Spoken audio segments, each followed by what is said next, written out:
উল্টা পাল্টা দুই একটা জায়গায় যেই ঘটনাগুলো হয়, এটা আমাদের দাওয়াত যারা নেয় মাঝখানে মাধ্যম থাকে না, এই ভেজালগুলো এরা করে, এই মাঝখানে এরা ভেজালগুলো করে, আমি জানিই না।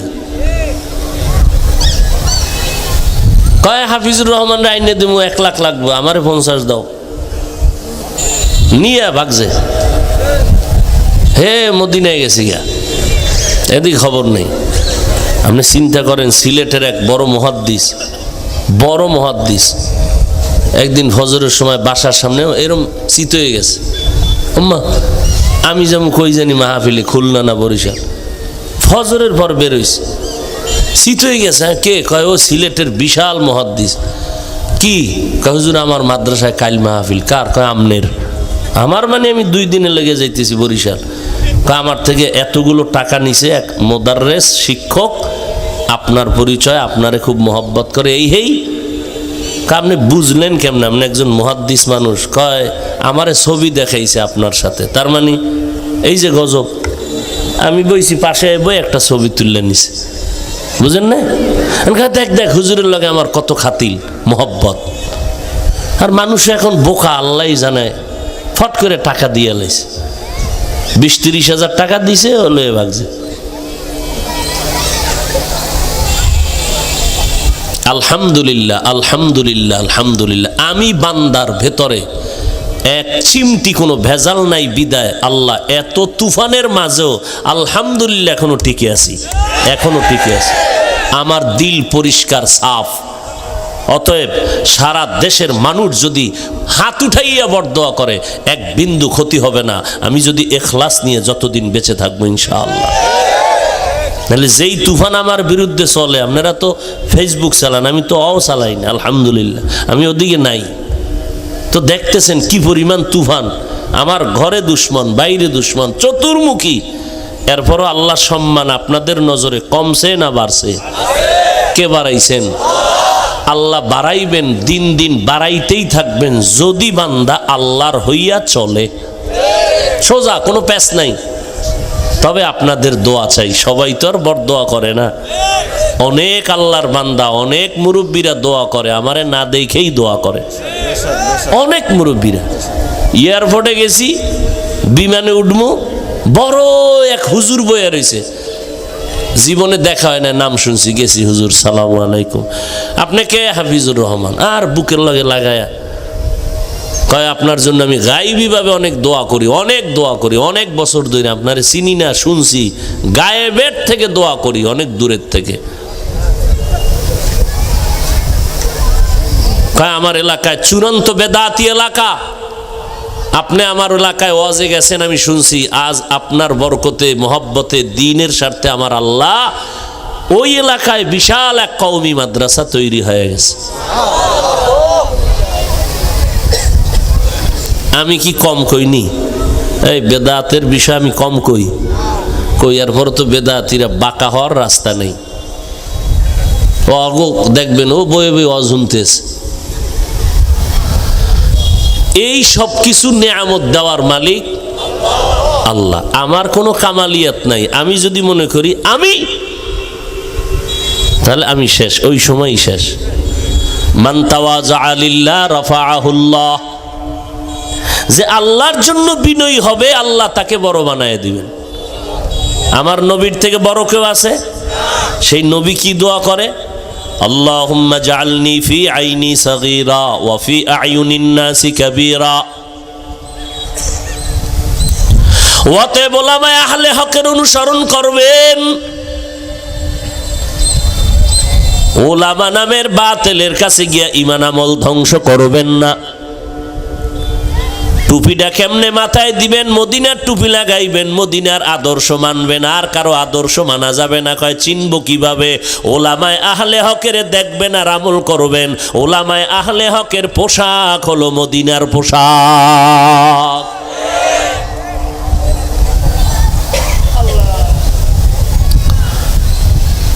আল্লাহ বলেন আমার অনুসরণ করো, মানে মুহাম্মদের অনুসরণ করো। নবী বলে আমারে পাও নাই তো আমার উলামায়ে আহলে হক, আমার বন্ধু, তাদের অনুসরণ করো। অনুসরণ কইরা দুইটা জিনিস অর্জন করো। এক, আমারে ভয় করো। 2 নম্বরে জবানটারে হেফাজত করো। কারণ জবান এমন একটা অস্ত্র, বেলেটের মতো চারদিকে ধার, যেদিকে মারবি ওদিকেই কাটে। কথা ঠিক নেই? মারাত্মক এক অস্ত্রর নাম জিহ্বা। এই জিহ্বা দ্বারা একটা কথা বলছো, 0 থেকে হিরো, আবার এক কথায় হিরো থেকে 0। সব কারিশমা জিহ্বায়। কথা বলতে বলতে বলতে বলতে মাথা ব্যথা করে, চোখ ব্যথা করে, গাল ব্যথা করে। 70 বছর হয়ে গেল, জিহ্বা কোনোদিন ব্যথা করে না।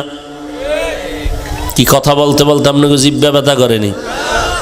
কেমন এক মেশিন আল্লাহ বানায় দিছে। এমন এক মেশিন যেটা চলতেই থাকে, চলতেই থাকে, চলতেই থাকে, চলতেই থাকে। হাত কিছুক্ষণ থেমে আছে, জিহ্বা চলতেছে। এখনকার আল্লাহ কয় জিহ্বাটারে কন্ট্রোল কর, কারণ এই জিহ্বার কোনো ব্রেক নাই। এমন সময় একটা কথা বলছো, অপরিচিত মাইয়া হইল তোর স্ত্রী। কি বলছো? জিহ্বা নারায় কবুল। আবার এই জিহ্বা দিয়া হঠাৎ করে তুই তালাক বলছো, তোর পরিচিত স্ত্রী তালাক হয়ে গেল।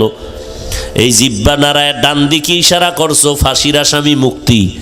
আবার জিহ্বা নারায় বাম দিকে ইশারা করছো, নিরাপদ লোক, ফাঁসির আসামি। জিহ্বা দিয়া কথা বলেছো, বয়ান করেছো মানুষের সম্মান আর মারহাবা। আবার জিহ্বা নারাইয়া এমন কথা বলছো, মানুষের জুতা। কথা কয় না? ওই যে কয় না, মানুষের মুখেই জয়, মুখের কথায় ক্ষয়। জিহ্বাটারে কেমনে কন্ট্রোল করি? হাত অন্যায় করে রশি দিয়া বাঁধো, তোমার কান অন্যায় করে তুলা লাগাও, কান কন্ট্রোলে আসবে। পাও অন্যায় দিকে চলে, পাও বেঁধে দাও, কন্ট্রোল হয়ে গেল। চোখ যদি অন্যায় দিয়ে তাকায়, তুমি ব্যান্টিজ পট্টি লাগাও, চোখ কন্ট্রোল হলো। জিহ্বায় যদি উল্টা পাল্টা করে, কেমনে রশি লাগাইবা? জিহ্বায় তো রশিও লাগানো যাবে না, কষ্টেপও লাগানো যাবে না। নাকি কষ্টেপ লাগানো যাবে? সুপারগুলো লাগানো যাইব, লাগাই টেস্ট করো একদিন। তাহলে হাত বাঁধা যায়, চোখ বাঁধা যায়, কান বাঁধা যায়, পা বাঁধা যায়। জিহ্বাটারে কেমনে কন্ট্রোল করি? আল্লাহ কয় জিহ্বা তোর দুনিয়ার কোন রশি দ্বারা কন্ট্রোল হবে না। আমি আল্লাহর একটা মেডিসিন আছে, ওই মেডিসিন দিলেই জিহ্বা কন্ট্রোল হবে। ওই মেডিসিনের নাম হলো তাকওয়া। হারকে দারাত খৌফে হকদার দিল মাদাম জান্নাতুল মাওয়া দেহাদ উরা মাকাম জুজবা হকচি জে মখাজ ইনসুজা ফজলে উ আমস্ত দর জুমলা জাহা। জবানটারে কন্ট্রোল করো, তাকওয়া নামের মেডিসিন লাগাও। কয় তাকওয়া কোন বাজারে পাবো? বলে তাকওয়া তুমি যদি পাইতে চাও, এই জমিনে একদল মানুষ যাদের মধ্যে তাকওয়া আছে, এদেরকে বলে মুত্তাকি। আর মুত্তাকিনদের চূড়ান্ত সীমায় যারা আছে, তারা হলো আহলুল্লাহ, আল্লাহর পরিবারের সদস্য, আল্লাহর অনেক মোহাব্বতের বান্দা। আল্লাহর মোহাব্বত নিয়ে যারা চলে, আল্লাহ ওয়ালা যাদের বলি, আর এক ভাষায় বলি ওলি আউলিয়া, ওলামায়ে আহলে হক, যাদের চেহারার দিয়ে তাকাইলে আল্লাহর কথা মনে হয়, যাদের সোহবতে গেলে আমল করতে ভালো লাগে, যাদের বয়ান শুনলে দিলটা নরম হয়, এমন মজার তৈরি হয় দিল যে মনে চায় আর নামাজ ছাড়বো না। আলেমের বয়ান শোনার পর মনটা এমনভাবে তৈরি, জিহ্বা দিয়া গালি দিব না, জিহ্বা দ্বারা আর কারো বিরুদ্ধে কথা বলবো না। এই রকম আলেমের কাছে যাও, ও বান্দা, তার সাথে সম্পর্ক লাগাবা। ওই আল্লাহওয়ালারা একটা নেক নজর দিয়ে যদি তোমার দিকে তাকায়, ওই নজরের ভেতরে তোমার কলবের পরিবর্তন শুরু হবে। কারণ আল্লাহওয়ালাদের পাওয়ার আলাদা, চোখের ভেতরে পাওয়ার বেশি, কলবের ভেতরে পাওয়ার বেশি, যেই পাওয়ার দিয়ে তারা অনেক কিছু দেখে আমরা দেখতে পাই না।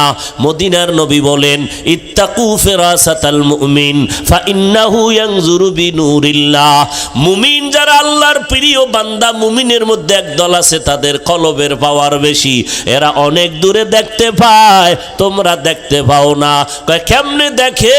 বলে নিজের চোখের পাওয়ারে দেখে না, আমার মাওলার দেওয়া নূরের পাওয়ার দিয়ে দেখি। এজন্য আল্লাহওয়ালার কাছে যাও, আহলে হক উলামা, এদের সোহবতে গিয়া বান্দা তাকওয়া অর্জন করে, জিহ্বাটা কন্ট্রোল করো। মৌলিক কয়েকটা গুনাহ থেকে জবানকে বাঁচাও। 1, মিথ্যা বলা যাবে না, হারাম। 2, গালি দেওয়া যাবে না, হারাম। 3, এই জিহ্বা দ্বারা কারো গীবত করা যাবে না, হারাম। আমি যে গীবত করলাম, অনেকে বয়ানের পরে চলে গেলে কইবে গীবত টিবত করে গেছে, কি একটা ওয়াজ করছে, বুঝেন না? গীবত করেছি, ওই গীবত যেটা গীবতের আওতায় এখনো আসে নাই, এরপরও যারা আপনাদের কান জ্বালাপালা করবে যে গীবত করে গেলাম, তাদেরকে জবাব দিবা। ওয়াইলুল লিকুল্লি হুমাজাতিল লুমাজা সূরার ব্যাখ্যা বর, ওই জায়গায় দেখবি গীবত করা 4 কারণে ওয়াজিব, না করলে গুনাহ হবে। এর মধ্যে একটা কারণ, ইসলামের ব্যানার লাগাইয়া যারা উম্মতের ঈমান আমল চুরি করবে, এদের নাম ঠিকানা শুদ্ধা সাধারণ মুসলমানের সজাগ করবে আহলে হক ওলামায়ে কেরাম। এতে যদি গীবত হয় তাতেও সওয়াব। কোরআনের বিরুদ্ধে কথা বলবা, উম্মতের সতর্ক করতে হবে। যেই আলেম কালেমারে কুফরি বলে, তার নাম ঠিকানা শুদ্ধ উম্মতের সতর্ক করা লাগবে। যেই মাওলানা আমার নবীর বিরুদ্ধে বলে, ওমরের বিরুদ্ধে বলে, সাহাবাদের বিরুদ্ধে বলে, উম্মতের সজাগ করা লাগবে তাদের নাম ঠিকানা বলিয়া, যে ওরা ভণ্ড, ওদের কাছে যাইও না। আমার দেশে যত পীর আছে, পীর ভণ্ড নামের পীর, এদেরকে জাতি ভালো কইরা চেনে কি চেনে না? চেনে। যদিও যায় ওটা একটা নফসের তাগিদে, জানে এটা আসল হক না, এরপরও দৌড়ায়। কিন্তু এই জমিনে যারা হকের ব্যানার লাগাইয়া ভেতরে ভণ্ডামিতে ভরা, এই ভণ্ডদের মানুষ চেনে না। এরা কোন ভণ্ড? কালেমার বিরুদ্ধে যারা কথা বলে, এরা আহলে হকের ব্যানার লাগাইয়া ভণ্ডামি করে, এরা ইসলামের ব্যানার লাগাইয়া ভণ্ডামি করে। সব জাতি জানে এত বড় বক্তা এত ভণ্ড হতে পারে না, কিন্তু কালেমার বিরুদ্ধে যদি বলে বেছে নাও ভণ্ড, যদি নবীর বিরুদ্ধে বলে বুঝে নাও ভণ্ড, ওমর সাহাবাদের বিরুদ্ধে যদি বলে বেছে নাও ভণ্ড। এদের চিহ্নিত করো, না হয় ঈমান আমল নিয়ে কবরে যাওয়া যাবে না। বুঝেননি কথা? আল্লাহ বুঝার তৌফিক দান করেন। আরো জোরে বলেন। জবানকে কন্ট্রোল করবেন, মিথ্যা বলা যাবে না, গালি দেওয়া যাবে না, গীবত করা যাবে না। কি করবেন? একটা করতে তৈব, কি জিহ্বাটারে খালি ফালায় রাখলে হইব? একটা কাজ করবেন, ব্যস্ত রাখবেন, তাহলে গুনাহ কম হইব। কি দিয়ে ব্যস্ত? 1 নম্বরে কোরআনের তেলাওয়াত। এখানে আর এক ঝামেলা কি, মাওলানা সাহেবরা ফতুয়া দিয়ে কয় কোরআন যদি না বুঝো পড়লে লাভ নাই। আর এক ঝামেলা। হ্যাঁ, কই যাই, এরা নতুন ব্যানার লইয়া কিন্তু রাস্তায় নামছে, বাংলাদেশে বিভিন্ন জায়গায় অফিস করতেছে। এই দলটার নাম দিছে এরা আহলে কোরআন, অর্থাৎ এরা হাদিস মানে না, শুধু কোরআন মানে। এরা বলে কোরআনের অর্থ না জেনে পড়লে লাভ নাই। চিহ্নিত করো, এরাও ভণ্ড। এই ভণ্ড থেকে সাবধান। আমার মাওলার কোরআন এত মজার, দেখবা সওয়াব, ধরবা সওয়াব, পড়বা সওয়াব, শুনবা তাতেও সওয়াব। তুমি কোরআন পড়তে জানো না, তুমি শুইনা শুইনা যদি মোহব্বত লাগাইয়া মাওলার কালামটা খুইলা বলো হাজা কালাম রব্বি, এটা আমার রবের কালাম। মদিনার নবী কয় মরার আগে তোর চোখের পাওয়ার নষ্ট হবে না। ও বান্দা, তুমি কোরআন পুরাটা চিনো না, পড়তে জানো না, বৈশা বৈশা যদি তুমি আলহামদু পড়ো, আলিফ লাম মিম পড়ো, মদিনার নবী বলে তোর আমল নামায় 30টা নেক দেওয়া হবে। লাগবে না, তুমি পড়বা না, আমি বান্দা স্টেজে বসে পড়বো আর তুমি চুপচাপ বৈশা শুনবা। আমি যত সওয়াব পাবো তুমিও তত সওয়াব পেয়ে যাবা। কপাল খারাপ সেই কোরআনটা পড়ব দূরের কথা, ধর্ম দূরের কথা, জানি কোরআন একটা কিতাব আছে, চিনি না কেমন। ঘরে ঘরে কোরআন আছে, জানে এই কোরআন শরীফ, জীবনে দইরা দেখলো না ভিতরে কি। এরকম কপাল ভরা নাই? মাইয়াডারে বিয়ে দিছে, দেখলো না জামাই কোরআন পড়তে পারেনি, ফোলাটার জন্য মাইয়া আনছে, জিগাইলো না মাইয়া কোরআন পড়তে পারেনি। দেখবে কখন লাগবে বিদার যাওয়ার ভিসা, যৌতুক নামের পায়খানা খাইবে, ওদিকে পাগল হয়ে গেছে।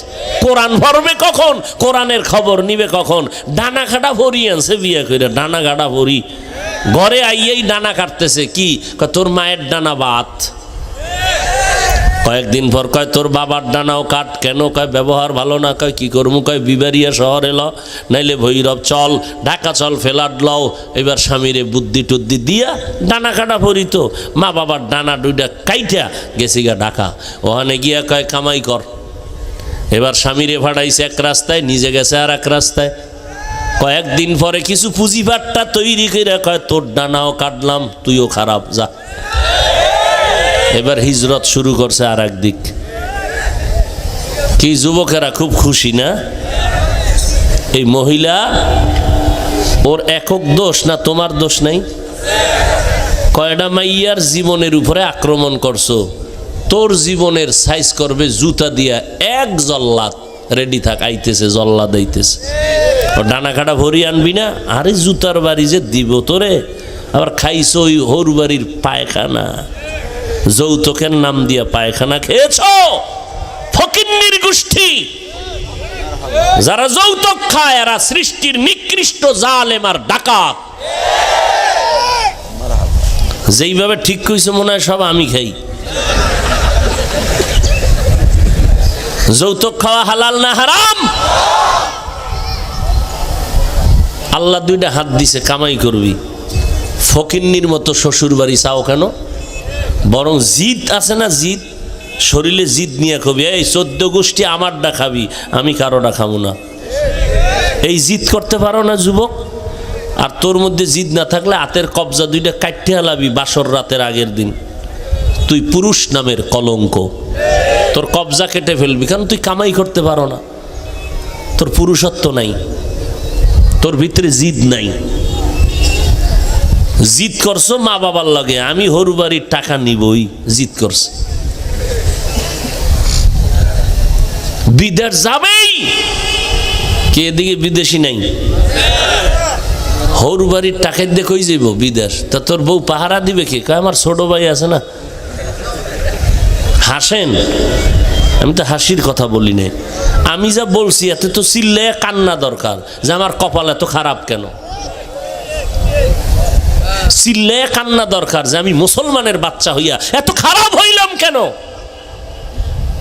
অথচ আমার মতো যুবক হুজুর না, আলিফ বাতা পড়ে নাই, স্কুল কলেজে পড়ে, 5 বেলার নামাজি আছে না নাই? তা তোর জুতা দুইটা লইয়া, তোর পায়ে জুতা আছে না? যুবকেরে বলছি তোর জুতা লইয়া বাসায় যাবি, একেবারে দরজা টরজা আটকাইয়া জুতা দিয়া তোর কপালে বাড়ি মারবি যে এই আমার ক্লাসের যুবকটা যদি নামাজ পড়ে স্কুলে পড়িয়া আমি পারি না কেন, নিজেরে জুতা দিয়া নিজের কপালে বাড়ি মারবি যে আমার কপালে কার অভিশাপ লাগছে, আমি কেন নামাজ পড়তে পারি না।